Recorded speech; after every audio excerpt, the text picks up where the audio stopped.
అలాగే ఈ బెత్లెహేము యొక్క అసలు పేరు ఎఫ్రాతా. ఈ ఎఫ్రాతా కాలక్రమేణా బెత్లెహేముగా మారింది. మీకు తెలుసు, గత 10 నెలలుగా నేను హిబ్రూ గ్రీకు స్కాలర్స్తో టచ్లో ఉంటూ హిబ్రూ గ్రీక్ బైబిల్స్ చదువుతూ ఉన్నాను. మొన్న అమెరికా వెళ్ళినప్పుడు కూడా నేను డిక్షనరీలు కొనుక్కొచ్చుకున్నాను. అన్నట్లు రేపు అక్టోబర్ 13వ తారీఖున దాదాపు 100 మందితో ఇజ్రాయెల్ దేశం వెళ్ళబోతున్నాం. 100 మందితో రావాలనుకున్న వాళ్ళందరూ, పాస్పోర్ట్ ఉండి రావాలనుకున్న వాళ్ళందరూ రంజిత్ పాస్టర్ని లేకపోతే మన సేవకులు కలవండి, వాళ్ళు వివరాలు చెప్తారు. ఆగస్టు 2వ వారం నుంచి వీసాలు ప్రారంభిస్తాం. త్వరగా మీరు సిద్ధపడాలి. బెత్లెహేమ్ అనే పేరు ఎలా వచ్చింది అంటే, బేత్ అంటే ఇల్లు, బేత్ అంటే ఇల్లు. లెఖేమ్ వాస్తవంగా హిబ్రూ భాషలో లెఖేమ్ అంటారు, తెలుగులో లెహేమ్. బేత్ అంటే ఇల్లు, లెఖేమ్ అంటే రొట్టెలు. బెత్లెహేమ్ అంటే రొట్టెలు సమృద్ధిగా దొరికే చోటు. ఒక మాటలో చెప్పాలంటే bakery town. Bakery town, bakery town. బైబిల్లో కూడా కొన్ని విషయాలు చెప్తాను. ఇప్పుడు సమృద్ధిగా రొట్టెలు దొరకాలి అంటే, సమృద్ధిగా రొట్టెలు దొరకాలంటే ఏం పండాలి అక్కడ? ఏం పండాలి అక్కడ? గోధుమలు, యవలు బాగా పండాలి. అంటే బెత్లెహేములో సమృద్ధిగా గోధుమలు, యవలు పండుతాయి. యెహెజ్కేలు గ్రంథం 27:17. యెహెజ్కేలు గ్రంథం 27:17. మరియు యూదా వారును ఇశ్రాయేలు దేశస్థులను నీలో వర్త వ్యాపారము చేయుచు మిన్నీతు గోధుమలను, మిఠాయిలను, తేనెయు, తైలమును, గుగ్గిలమును ఇచ్చి నీ సరుకులు కొనుక్కొందురు. ఇశ్రాయేలీలకి గోధుమలు తినడం, యవలు రొట్టెలు తినడం అలవాటు. వీళ్ళు ఏ దేశాలకైతే చెరగని పోబడుతున్నారో మొట్టమొదట వాళ్ళకి అవసరమైంది ఏమిటంటే గోధుమలు. సమృద్ధిగా గోధుమలు కావాలి. ఎందుకంటే బెత్లెహేములో సమృద్ధిగా తిని తిని తిని తిని తిని అలవాటు అయిపోయారు. ఇప్పుడు నేను దూరాన సుదూర ప్రాంతాల్లో ఉన్న ఆత్మీయులైన వీక్షకులను అడుగుతున్నాను, మీరు సుదూర ప్రాంతాల్లో ఉన్నారు కదా, సమృద్ధిగా దేవుని వాక్యం మీకు అక్కడ దొరుకుతూ ఉందా? తింటున్నారా? లేకపోతే గడ్డి తింటున్నారా? అసలు తినడమే మానేశారా? తినడమే మానేశారు. తినట్లా. ఒక్క ఎన్నింటికి వచ్చా మధ్యలో అప్పుడప్పుడు బలం చాక్లెట్లు తింటా ఉంది. నోట్లో పెట్టే టైంకి నేను చూసా, ఇప్పుడే చూసా. చూడు, నోరు తెరవచ్చు. చూడు, ఇప్పుడు తెల్లవారు ఇంట్లో ఎన్నింటికి బయలుదేరా? 4 గంటలకు లేచి స్నానం, 4:30కు బయలుదేరి 5ంటికి వచ్చాం. కూర్చొనే ఉన్నాం. 9:30, 9:30 వరకు కూర్చుంటాం. ఎన్ని గంటలు కూర్చున్నట్టు? దాదాపు ఒక 5 గంటలు. దేవుని వాక్యం మీద మక్కువ. అదే ఇప్పుడు విదేశాలకు వెళ్ళిన వాళ్ళు ఏం చేస్తున్నారు తెలుసా? అయ్యగారు ఒక 20 నిమిషాలు సరిపోద్దా? పోనీ ఒక అరగంట, ఓకే సరే, ఏదో ఒకటి చెప్పి ముగించాం కదా. ఇక భోజనాలు కూర్చుంటారండి, సిగ్గు ఎగ్గు ఉండదు. నికరంగా ఒక 2 గంటలు యవారాలు యవారాలు యవారాలు యవారాలు యవారాలు, తిండి యవారం, తిండి యవారం, 2 గంటలు సిగ్గు శరం ఉండాలి. ఆ హాలుడు ఏసీ ఆపేస్తున్నాడు, లైట్లు ఆపేస్తున్నాడు, సిగ్గుండక్కర్లే. ప్రార్థనకు కూర్చొని హల్లెలూయా చెప్పండి సార్ అందరూ. ఇదే అత్యుత్సాహం. వాళ్ళ సంగతి చెప్తున్నా, చెప్పరు. గట్టిగా చెప్పాలి, దేవునికి స్తోత్రం చెప్పండి గట్టిగా. ఇది మరీ అత్యుత్సాహం. వాళ్ళ కోసం చెప్తున్నా, చెప్పరు. హల్లెలూయా చెప్పమంటే చెప్పి సావరు, స్తోత్రం చెప్పమంటే చెప్పి సావరు. తిండికి కూర్చున్నారా 2-3 గంటలు దరిద్ర బతుకులే కాకపోతే తప్పదు. అక్కడుంటే మనకు మో బెటర్ అని చెప్పి తిట్లా. మరలా ఏడాది తర్వాత నేను అమెరికాకి వెళ్ళేది. ఈలోపు వాళ్ళు మర్చిపోతారు, నేను మర్చిపోతాను. అర్థమైందా? దేవుని ప్రజలు వేరే దేశాల్లో ఉన్నా సరే దేవుడు వాళ్ళ గురించి ఎంత కన్సర్న్. వాళ్ళ గోధుమలు కావాలి. ఒక్క మాటలో చెప్పాలంటే ఎఫ్రాతా అంటే మైకా చాప్టర్ 5:2. మీకా గ్రంథం 5వ అధ్యాయం 2వ వాక్యం. బెత్లెహేము ఎఫ్రాతా. మీకా 5:2. బెత్లెహేము ఎఫ్రాతా యూదా వారి కుటుంబములలో నీవు. బెత్లెహేము ఎఫ్రాతా యూదా వారి కుటుంబములలో నీవు స్వల్ప గ్రామమైనను. దీని అర్థం ఏంటంటే ఓ స్మాల్ టౌన్. ఈ బెత్లెహేము యొక్క అసలు ఈ పాయింట్ ఏంటంటే ఎన్నిక లేని, అర్హత లేని సాధారణమైన జీవితాల్ని దేవుడు బెత్లెహేముగా మారుస్తున్నాడు. మార్చబడిన బెత్లెహేము ఇప్పుడు ఎలా ఉంది? ఇందాక యెరూషలేము గురించి చెప్పేటప్పుడు చెప్పాను. యెరూషలేము పునాది ఎలా వేశారు, ఒకప్పుడు ఎవరు పరిపాలించారు, ఎలా పరిపాలించారు, మందిరాలు ఎలా కట్టబడ్డాయి, ప్రపంచమంతట్లో నీతిమంతులు, పరిశుద్ధులు, దైవ ఆరాధన చేసే ప్రజలు యెరూషలేములో ఉన్నందువలన అక్కడెక్కడో 1000 కిలోమీటర్ల దూరంలో ఉన్న అబ్రహాముని పేరు పెట్టి పిలిచి ఎక్కడికి వెళ్ళాలో చెప్పకుండా తీసుకొచ్చి పరిశుద్ధ భూమిలో నిలిపాడు దేవుడు అబ్రహాముని. ఆ తర్వాత రోజుల్లో యెరూషలేము ఎలా తగలబడిపోయింది, కాల్చబడిపోయింది. ఇప్పుడు యెరూషలేము పరిస్థితి ఏమిటని చెప్పాను. సెకండ్ పాయింట్లో చెప్తున్నాను. సాధారణమైన ఎఫ్రాతావి నీవు, ఎన్నిక లేని వాడవు, అర్హత లేని వాడవు, ఏ యోగ్యత లేని వాడవు. నిన్ను నా ప్రభువు బెత్లెహేముగా మార్చి కీర్తి ఖ్యాతి ప్రఖ్యాతులను ప్రసాదిస్తే నౌ 26 జూలై 26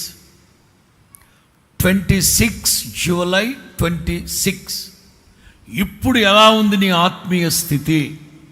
నిన్ను చూసి ఓ బెత్లెహేం పట్టణమా, నిన్ను గురించి ప్రజలు మహిమ కలిగిన సంగతులు చెప్తున్నారా, లేకపోతే దరిద్రమైన మాటలు చెప్పుకుంటున్నారా? ఎలా చెప్పుకుంటున్నారు? ఇది సబ్జెక్ట్. బెత్లెహేం అంటే బెత్లెహేములో 3 అనుభవాలు ఉంటాయి. అవే ఈ పాయింట్లో మనకు అవసరమైనవి. అంటే సాధారణమైన జీవితాల్ని దేవుడు ఎంత ఉన్నతంగా ఇశ్రాయేలు వంశములో నువ్వు అల్పమైన వాడవైనా సరే నా ప్రభు నిన్ను ప్రేమించి, ఓ మాటలో చెప్పాలంటే రక్షకుడు నీ గుండెల్లో పుట్టాడు. రక్షకుడు మన హృదయంలో ఉదయించాడు. హల్లెలూయా. క్రిస్మస్ పాట పాడదామా?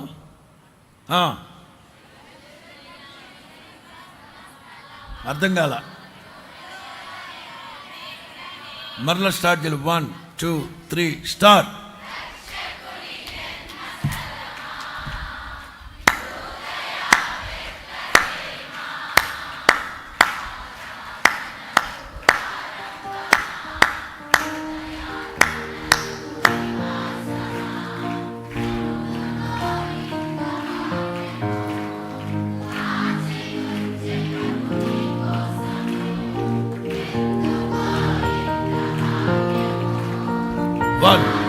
2 1 2 3 4. ఎల్ల వేళల ప్రభుకే స్తుతియు మహిమ ప్రభావము. ఎల్ల వేళల ప్రభుకే రక్షకుని జన్మస్థలమా యూదయ బెత్లెహేమా. రక్షకుని యూదయ బెత్లెహేమా. ఆరాధనకు ఆరంభమా. హల్లెలూయా. సాధారణమైన మనుషుల్ని ఒక ఉన్నత స్థానాన్ని ప్రభు కల్పించారు. బాగానే ఉంది. ఇప్పుడు ఎలా ఉంది నీ స్థితి? ఒక సేవకునిగా నేను ఆలోచించాలి. దేవుని ఇంట్లో అడుగుపెట్టి 36 సంవత్సరాలు దాటింది. నా 18వ ఏట నేను దేవుని ఇంట్లోకి వచ్చాను. 1990 దేవుని ఇంట్లోకి వచ్చా. 36 సంవత్సరాలు దాటిపోయింది. రైట్. ఇప్పుడు 26 జూలై 2026 నా పరిస్థితి ఎలా ఉంది? ఇప్పుడు నేను చెప్పబోయే ఈ 3 అనుభవాలు నాలో అలాగే స్థిరపరచబడి ఉన్నాయా, పోగొట్టుకొని ఉన్నానా? మీ సంగతి ఏమిటో దేవుని వాక్యపు వెలుగులో సరి చేసుకోవాలి. నీవు బెత్లెహేము పట్టణానివి. నీవు ఒక బెత్లెహేము పట్టణానివి. కొండ మీద కట్టబడిన బెత్లెహేము పట్టణం. నిజంగానే బెత్లెహేము కొండ మీద ఉంటుంది. ఈ ఊరు కొండ మీద ఉంటుంది బెత్లెహేం. రైట్. 3 విషయాలు చెప్తాను. మొదటిది బెత్లెహేములో శ్రేష్టమైన గోధుమలు దొరుకుతాయి. శ్రేష్టమైన గోధుమలు.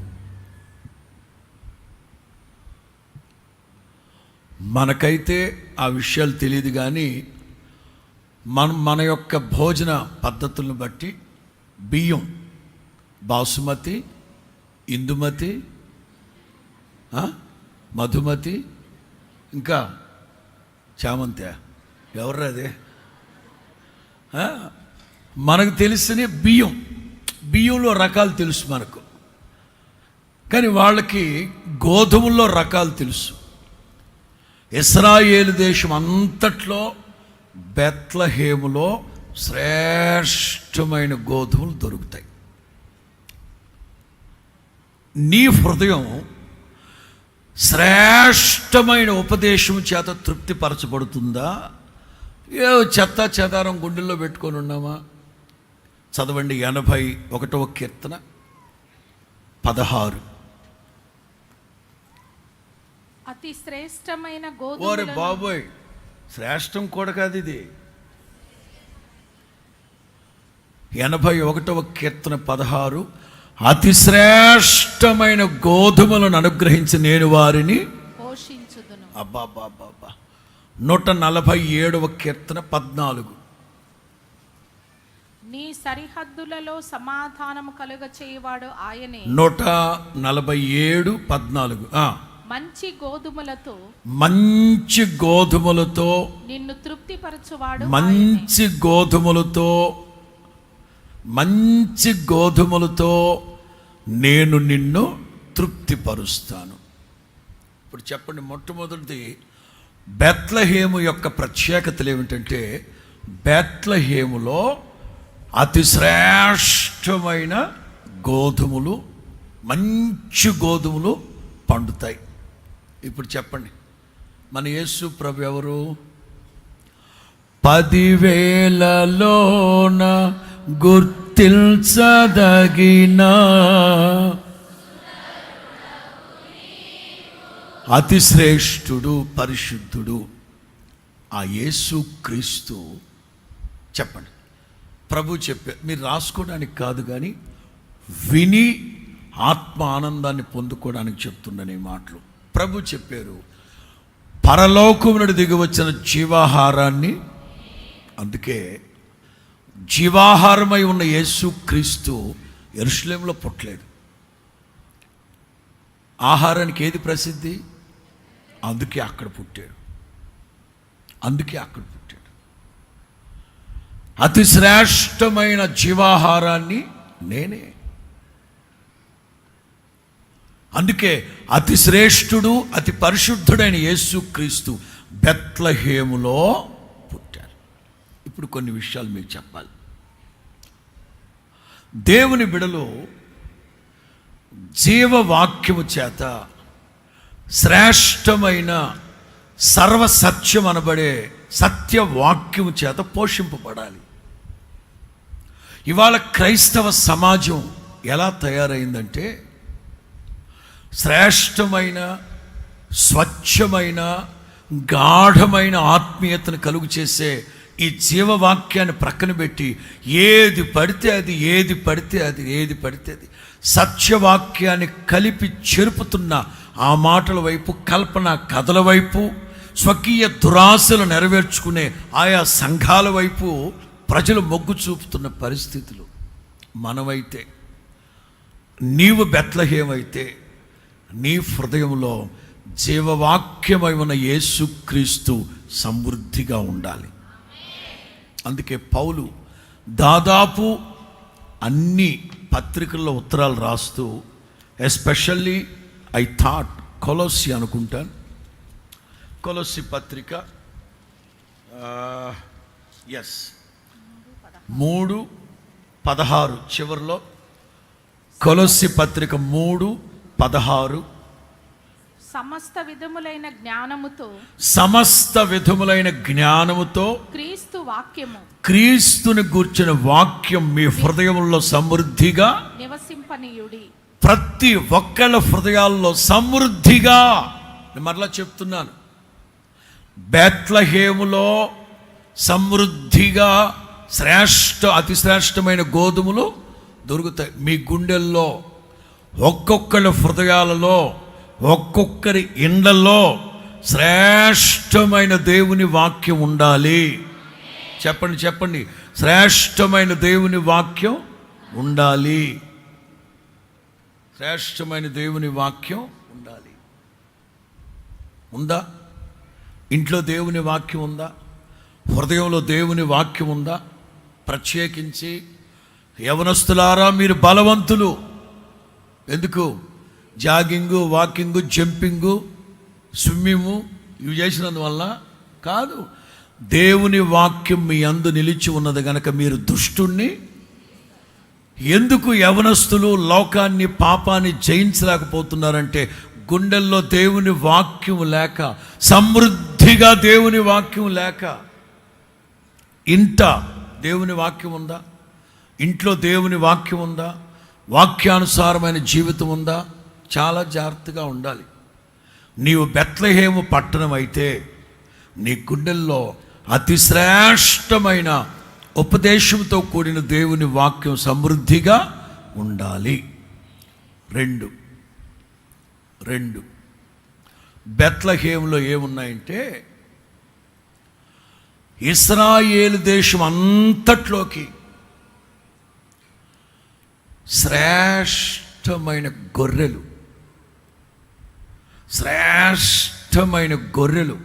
బెత్లెహేములో దొరుకుతాయి. మన గుంటూరు అంతట్లో శ్రేష్టమైన గొర్రెలు ఎక్కడ దొరుకుతాయి? నల్లపాడు మండిలోపా. తెలీదా మీకు?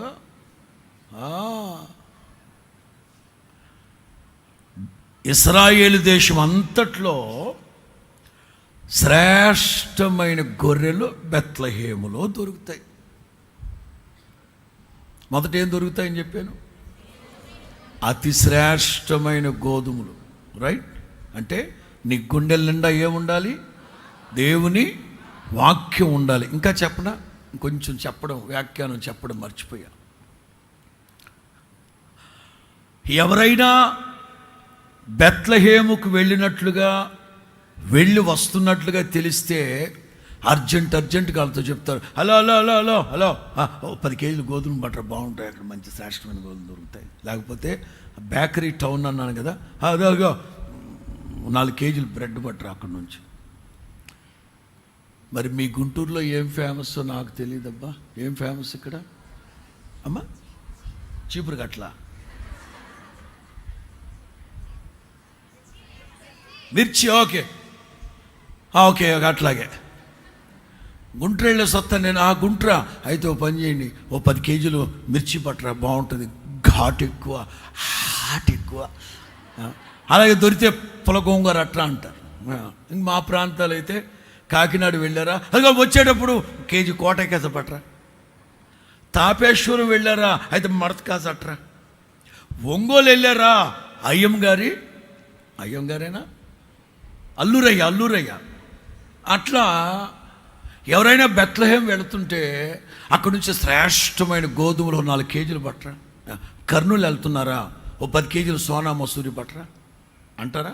అట్లా నేను అనేది ఏంటంటే, నీ హృదయం బెత్లహేం అయితే, నీవు బెత్లహేం టౌన్ పట్టణం అయితే, నీలో శ్రేష్టమైన గోధుమలు ఉంటే నీవు పంచాలి.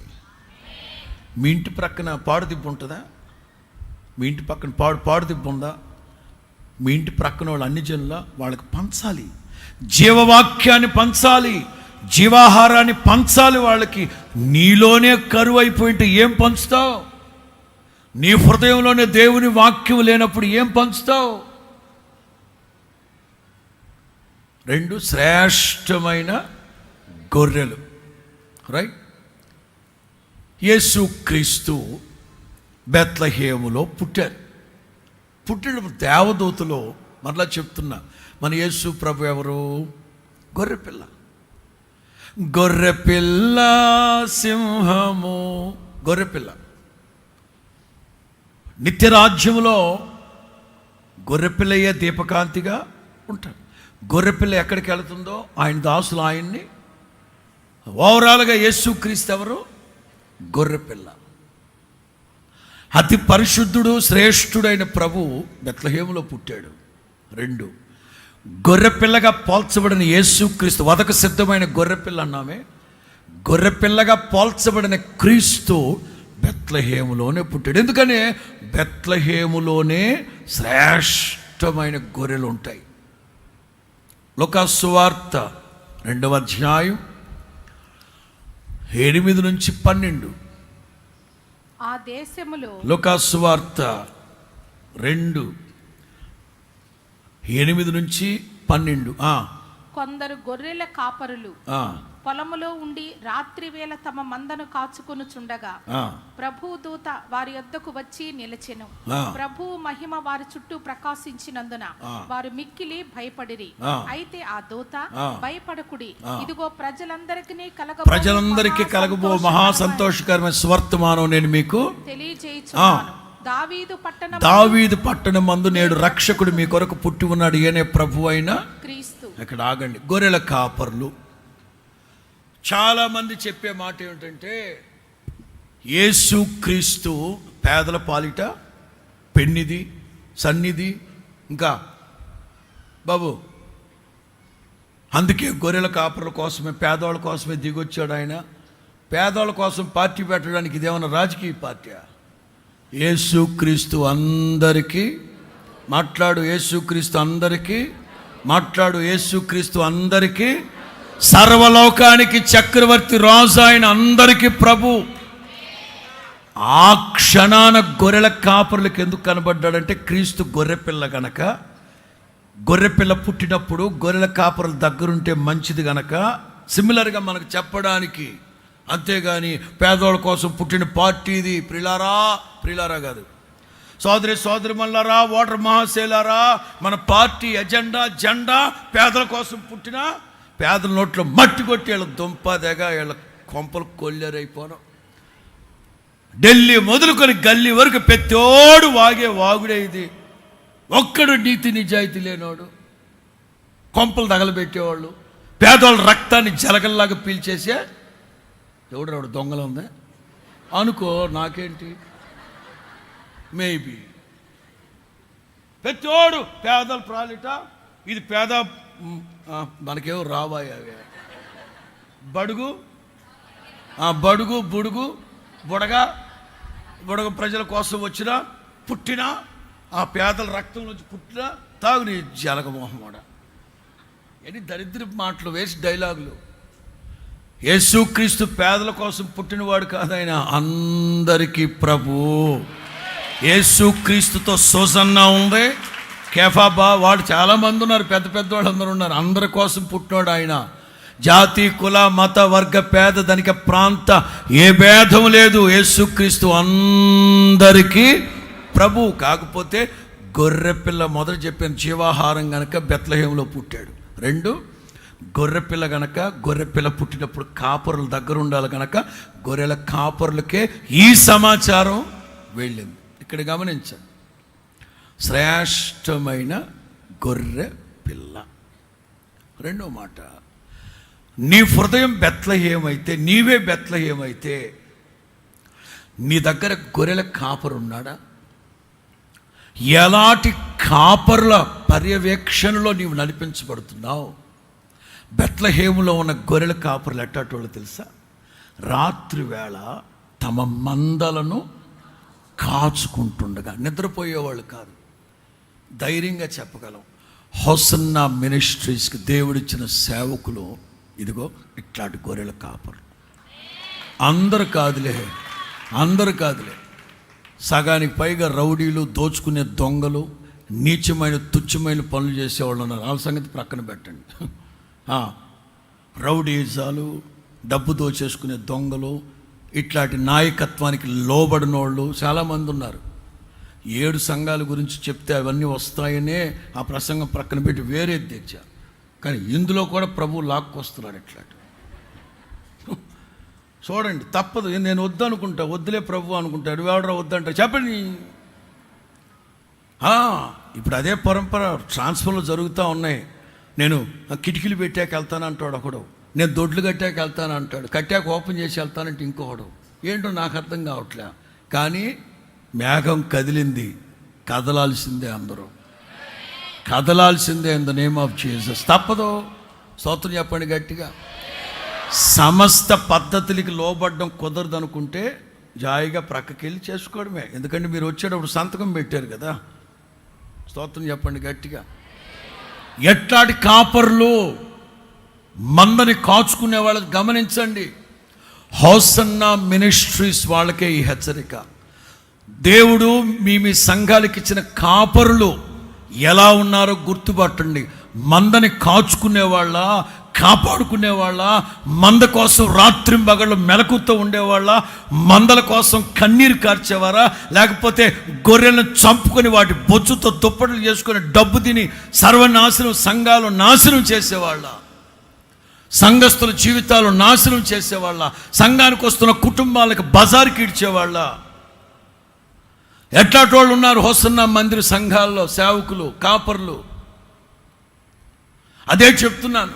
దశాబ్దాల పాటు కడుపు కట్టుకొని మోకాళ్ళ మధ్యలో తలబెట్టుకొని ప్రార్థన చేసి దేవుడిచ్చిన సంఘాలు పెద్ద ఆయన పుణ్యమా అంటూ అప్పచెప్పి వెళ్తే జాగ్రత్తగా మమ్మల్ని మేము తగ్గించుకొని నయాన భయాన దండించి శాసించాల్సిన స్థాయిలో కూడా బ్రతిమలాడుకుంటూ ఇన్ని మాటలు చెప్పుకుంటూ ప్రజలు ముందుకు తీసుకెళ్తా ఉంటే ఎవడు పడితే వాడు వచ్చి దీన్ని రౌడీజం చేస్తూ సత్రంగా చేయడానికి ఇది సత్రం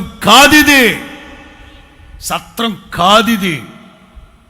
ఎంతటి వాడి మీదకైనా యాక్షన్ ఉండక తప్పదు. యేసునామములో ఉంటే ఉంటారు, పోతే పోతారు. చేయగలిగితే చేస్తాం. తెల్లవారు 5ంటికి పెడితే వచ్చి కూర్చోాలా, నేను 4ంటికి పెడితే 4ంటికి వస్తా. 6 ఆరాధనలో చెప్పమన్నా చెప్తా.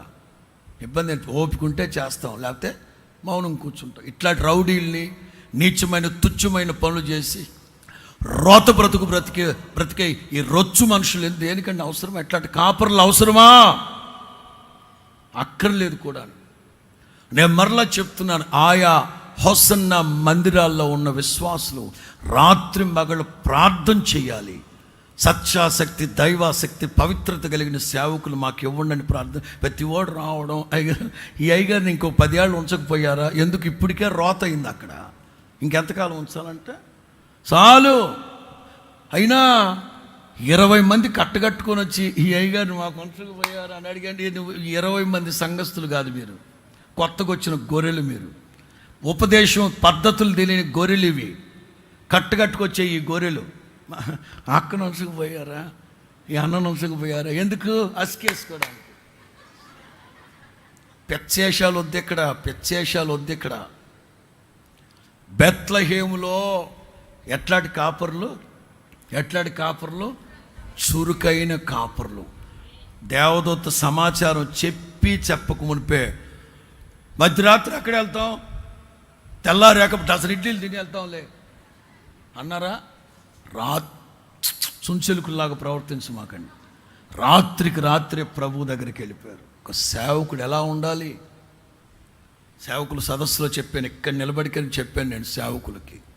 అహరోను 4 కొడుకులు, అహరోనికి 2 కొడుకులు తప్పు చేశారు. అన్య అగ్నిని తీసుకొచ్చి పెట్టారు, తగలబడిపోయారు అక్కడే. అహరోను మౌనంగా చూస్తున్నాడు. వెంటనే మోషే ఏమన్నాడు తెలుసా? ఇది యెహోవా తీర్పు తప్ప మరొకటి కాదు అన్నాడు. వెంటనే అహరోను ఏమోలే, పనికి మాలాడు, నత్తి మొహమాడా, నత్తివాడు, నువ్వు ఎంత మాట అంటావు? నత్తి ఇట్లాంటి శాపాలు పెట్టడానికి మాత్రం నీ నోరు బాగుంటుందిరా అని అన్నాడా? అనలా, మౌనంగా ఉన్నాడు. సొంత తమ్ముడు అంటున్నాడు ఇది దేవుని ఉగ్రత, చావని వాళ్ళని, మౌనంగా ఉన్నాడు. అక్కడ ఉన్న వాళ్ళందరూ వీడికి అట్లాగే జరగాలి, కోరహు ఈ బ్యాచ్ మొత్తం వీడికి అట్లాగే జరగాలి, సొంత వాళ్ళందరూ నాశనం అయిపోవాలి. ఓకే, మరుసటి అధ్యాయానికి వస్తే, ఎవరైతే దూషించి అహరోని దుమ్మెత్తి పోసారో వాళ్ళ మీదకి తెగులు వచ్చింది. తెగులు వచ్చిన వెంటనే మోషే ఏమన్నాడు తెలుసా? అన్నయ్య, అహరోనన్నా దోప కలశాన్ని తీసుకెళ్ళాలి మధ్యలో కంటే క్షణం ఆలస్యం చేయకుండా దోప కలశాన్ని తీసుకెళ్ళాలి మధ్యలో నిలబడ్డాడు. ఇది సేవకుడి యొక్క మనస్సు. నిందించి దూషించి దుర్భాషలాడిన వాళ్ళ కోసం దోప కలశాన్ని తీసుకెళ్ళి నిలబడ్డాడు అక్కడ. కన్న కొడుకులు చచ్చిపోతూ ఉంటే మౌనంగా చూస్తున్నాడు. ఇది సేవకుడు అంటే. సేవకుడు కొడుకని వాడిని వెనకేసుకురావడం, విశ్వాసులు మాత్రం నాశనం చేయడం, ఇది కాదు కాపర్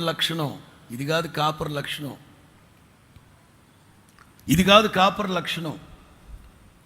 బెత్లెహేములో ఉన్న కాపరులు తమ గొర్రెల్ని కాచుకుంటున్నారు, మందని కాచుకుంటున్నారు. శ్రేష్టమైన గొర్రెలు 3. బెత్లెహేములో ఉన్న 3వ శ్రేష్టమైన అనుభవం. దావీదు ఆ బెత్లెహేములో పుట్టాడు. అంటే దావీదు ఎవరు? రాజు, మహారాజు, మంచి సంగీత విద్వాంసుడు, స్తుతి ఆరాధికుడు, ఇశ్రాయేలీలకి రాజు. చెప్పండి, మన యేసు ప్రభు ఎవరు? రాజాధిరాజ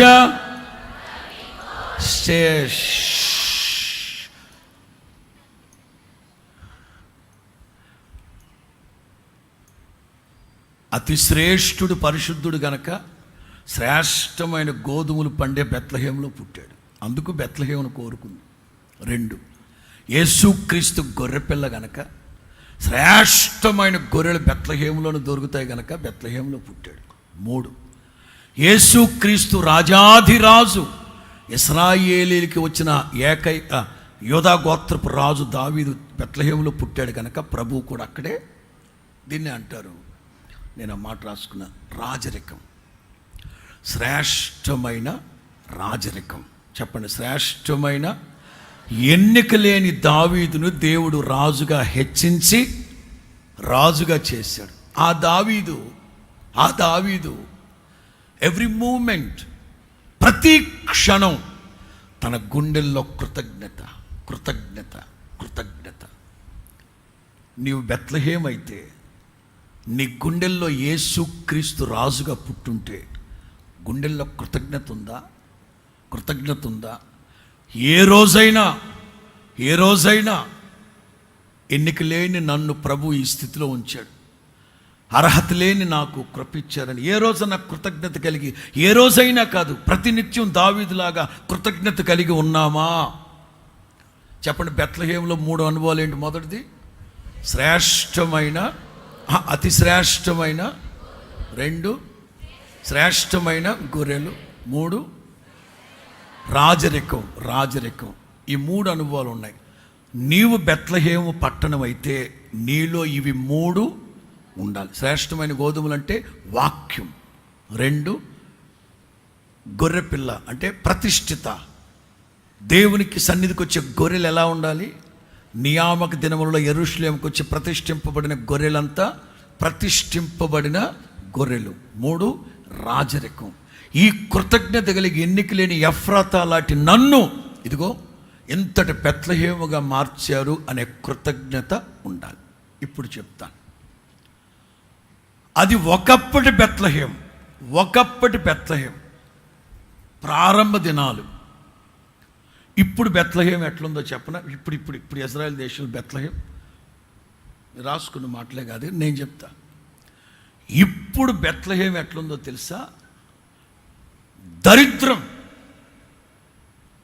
పాలస్తీనా మోకలు, ఉగ్రవాద మోకలు. ఇప్పుడు బెత్లెహేముకు వెళితే కన్నీళ్లు కాదండి, రక్త కన్నీళ్లు కారిపోతాయి. ఇప్పుడు బెత్లెహేం ఇప్పుడు వెళ్తే రక్త కన్నీరు కారుతాయి. పాలస్తీనా వాళ్ళు, హమాస్ మనుషులు, ఉగ్రవాదులు. అయ్యో, హమాస్ వాళ్ళ గురించి చెప్పాలనా? గర్భిణీ స్త్రీ కడుపు కోసేసి బిడ్డను బయటికి తీసుకొని ఆ బిడ్డతో వాలీబాల్ ఆడుతున్నారు. అంతటి దుర్మార్గులు. ఇప్పుడు బెత్లెహేం. యేసు క్రీస్తు పుట్టిన పశువుల పాకుందే, పశువుల పాక, విగ్రహారాధన, భయంకరమైన విగ్రహారాధన, చీకటి కొంప. ఎవరు? షారోన్, మీరు వచ్చారుగా, కిందకి దిగి చీకటి కొంప, విగ్రహారాధన, క్యాండిల్స్, కురవత్తులు ముట్టిడాలు, అగరబత్తీలు పెట్టడాలు, నాశనం. రాసుకున్నా. అపవిత్రత అండ్ అశుభ్రత, మోసాలు. ఒక్క యూదుడు లేడు అక్కడ. బెత్లెహేములో ఒక్క యూదుడు లేడు. వ్యాపారాలు, హమాస్ ఉగ్రవాదులు, దారుణం. వైభవం అంతా కోల్పోయింది బెత్లెహేం.